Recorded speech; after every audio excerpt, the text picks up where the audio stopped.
This is Enrique, our main character, which works in a grocery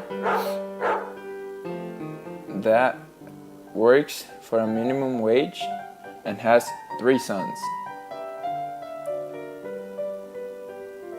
They have always been close to God, and usually they go to church to thank for the things they have.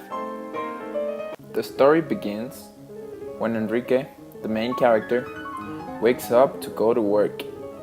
He feels very sad because he's just learning to live without his wife, who died 2 months ago from a non-treated infection, consequence of Seguro Popular that wasn't performed correctly, a surgery.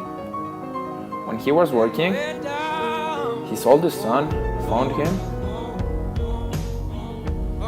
to tell him that his youngest son is very sick and he had to return to his house.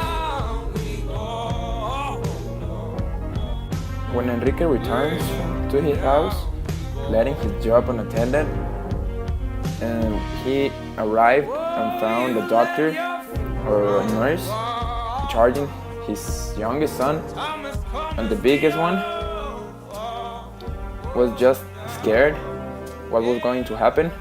He didn't know how to handle the situation, and the doctor came to talk to Enrique and tell him that he needed to be translated to the hospital.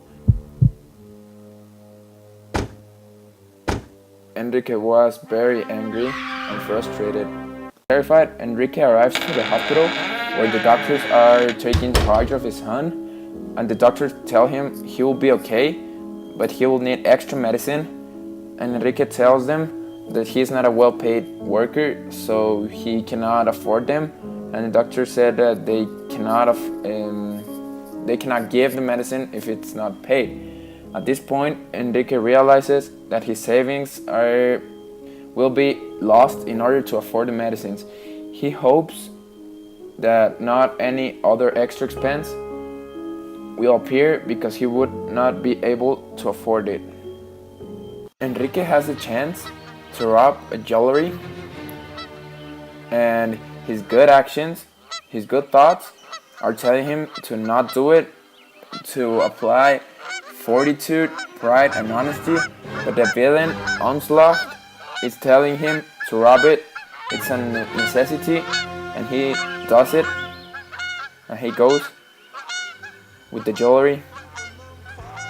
But unfortunately, a police caught him and throw him in jail, and the jewelry was returned. Enrique didn't want to act incorrectly, but he thought that his actions were a necessity and not a bad thought. Even though he did wrong, he is begging for pardon. Enrique is now in jail, and his sons are watching him. Enrique asks to his sons if they forgive him, and his sons tell him it's okay. The superhero tells him that he can't do that again because it's wrong and he's not applying values, and he goes again to ask forgiveness to his sons and promise them that he would turn to be a police and get a more affordable wage and get his younger son out of hospital. And that's the end of the story. Hope you enjoyed it.